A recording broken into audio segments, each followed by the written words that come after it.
నారాయణపేట జిల్లా కోస్గిలో విషాదం చోటు చేసుకుంది.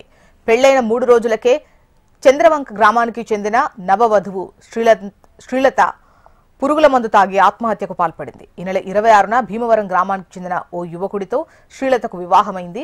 28న శ్రీలత పురుగుల మందు తాగడంతో మెరుగైన చికిత్స కోసం హైదరాబాద్కు తరలించగా చికిత్స పొందుతూ మృతి చెందింది. చంద్రవంచ గ్రామానికి చెందిన ఓ యువకుడి వేధింపుల వల్లే తమ కుమార్తె ఆత్మహత్య చేసుకుందని తల్లిదండ్రులు ఆరోపిస్తున్నారు. న్యాయం చేయాలంటూ తాండూరు ప్రధాన రహదారిపై మృతదేహంతో బంధువులు, గ్రామస్తులు ధర్నా చేపట్టారు. దీంతో భారీగా పోలీసులు మోహరించడంతో ట్రాఫిక్కు అంతరాయం ఏర్పడింది.